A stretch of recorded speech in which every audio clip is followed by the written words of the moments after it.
2016 തിരുനാവായിൽ ഭാരതപ്പുഴയിൽ ആദ്യമായി മഹാമാഘം നടക്കുന്നത്.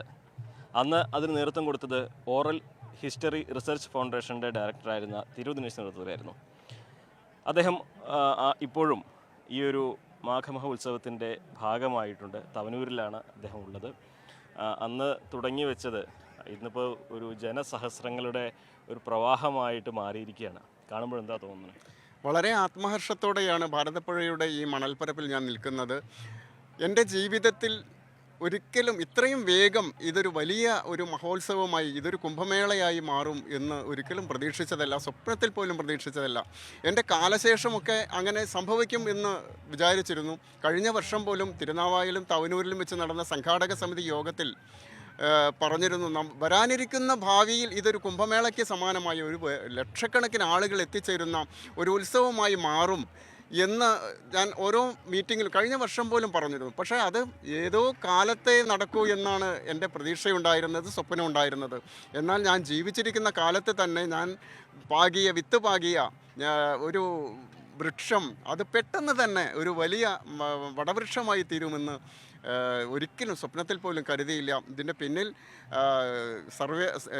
പരാശക്തിയുടെ ഒരു വലിയ അനുഗ്രഹം ഉണ്ട് എന്ന് തന്നെയാണ് ഞാൻ വിശ്വസിക്കുന്നത്. സന്യാസി സമൂഹങ്ങളാണ് ഏറ്റെടുക്കുന്നത്. അപ്പുറത്ത് ജുഡ അഖാന അല്ലേ, ഇവിടെ അമൃതാനന്ദമയി മഠത്തിൻ്റെയും. എങ്ങനെയാണ് ഈ രണ്ടിടങ്ങളിലെയും കർമ്മങ്ങളൊക്കെ ഒരുപോലെ തന്നെയല്ലേ? ഇതിൻ്റെ എല്ലാം രണ്ടിടങ്ങളിലും നടക്കുന്ന കർമ്മങ്ങൾ ഒന്ന് തന്നെയാണ്.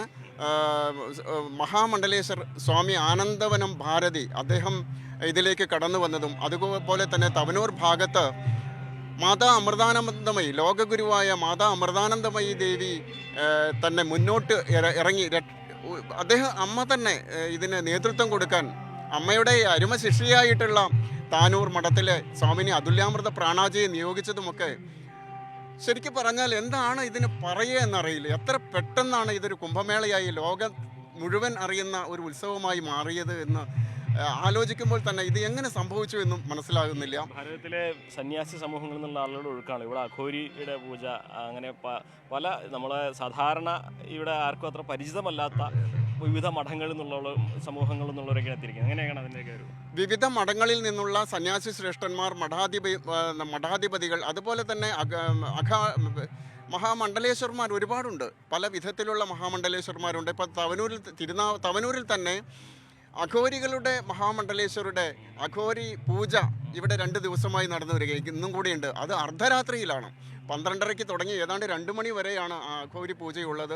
വീണ്ടും മറ്റു ചില മഹാമണ്ഡലേശ്വരന്മാരും ഇവിടെ തവനൂരിൽ എത്തിച്ചേരാൻ പോവുകയാണ്. എല്ലാ മണ്ഡലേശ്വരന്മാരും സമ്മേളിക്കുന്ന, എല്ലാ സന്യാസിമാരും സംഗമിക്കുന്ന, എല്ലാ മഠങ്ങളും മഠാധിപതികളും സംഗമിക്കുന്ന ഒരു മഹത്തായ ഒരു വേദിയായിട്ടാണ് നിളാരതി ഇവിടെ തന്നെ നടക്കുന്നു. കഴിഞ്ഞ വർഷം നമുക്ക് ഇങ്ങനെ കുഴിച്ച് ഈ ഒരു തടാകം പോലെ ഉണ്ടാക്കേണ്ടി വന്നില്ല. കഴിഞ്ഞ വർഷം ഇവിടെ പുഴ ഒഴുകിയിരുന്നു.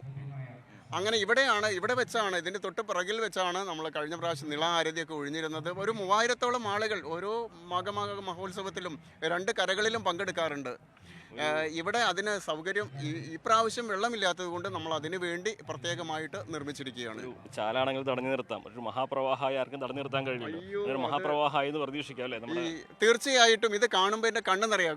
ഇവിടെ നിളാരതി നടക്കുന്ന സമയത്ത് ഇന്നലെയൊക്കെ ഞാൻ അവിടെ ഇരുന്ന് അറിയാതെ കരയുക. കാരണം എല്ലാവരും സന്തോഷത്തോടു കൂടി ഇത് കാണുമ്പോൾ ഞാൻ ആ ഭാഗത്തിരുന്ന് എൻ്റെ കണ്ണുകൾ അറിയാതെ നിറഞ്ഞു പോയി. കാരണം ഈ രീതിയിലേക്ക് എത്തിക്കാൻ ഇതിന് ഞാൻ ആദ്യം നന്ദി പറയുന്നത് എന്നെ പ്രസവിച്ച, എനിക്ക് ജന്മം നൽകിയ എൻ്റെ അമ്മയോടും എൻ്റെ അച്ഛനോടുമാണ്. പിന്നെ മാതാ അമൃതാനന്ദമയി അമ്മയോടാണ്, സന്യാസി സമൂഹത്തോടാണ്, മഹാമണ്ഡലേശ്വരനോടാണ്, സ്വാമി ചിദാനന്ദപുരി സ്വാമികളോടാണ്, ഈ സമൂഹത്തിനോടാണ്. എന്നാണെങ്കിലും അടുത്ത വർഷം ഇതിലും വലിയ ഒരു ഗംഭീരമായ കുംഭമേളയ്ക്ക് സമാനമായ മഹാമഘമായിരിക്കും നടക്കുക അല്ലേ, ഇരുകരകളിലും? തീർച്ചയായിട്ടും 2027 എൻ്റെ ഒരു ആഗ്രഹം ഇനിയുള്ളത്, കഴിഞ്ഞ 9 വർഷമായിട്ടും 2 കരകളിലായിട്ട് അത് നടന്നിരുന്നത്. 2 കരകളിലുള്ള എല്ലാവരും ഒന്നിച്ച് ഒരുമയോട് കൂടിയിട്ട് ഈ ത്രിമൂർത്തി സ്നാനഘട്ടിൽ ഇത് നടത്തണം. 2028 28 ദിവസം നീണ്ടു നിൽക്കുന്ന ഉത്സവം 3 വർഷം മുമ്പ് ആഗ്രഹിച്ചതാണ്. അത് ഈ സന്യാസി സമൂഹം ഏറ്റെടുക്കുമെന്നാണ് എൻ്റെ പ്രതീക്ഷ. തീർച്ചയായും അദ്ദേഹം തുടങ്ങി വെച്ച ഒരു യാത്ര അതിപ്പോൾ ഒരു മഹാപ്രവാഹമായി ഒരുപാട് ലക്ഷക്കണക്കിന് ആളുകൾ ഒരുമിച്ച് ചേരുന്ന ഒരു മഹായാത്രയായി മാറിയതിൻ്റെ സന്തോഷം കൂടിയാണ് ശ്രീ ദിനേശ് പങ്കുവച്ചത്. അഖിലോട്ട് പറയുകയൊപ്പം CV അനുമോദ്, ന്യൂസ് 18. കൂടുതൽ വാർത്തകൾക്ക് news 18 Keralam YouTube channel subscribe ചെയ്യുക.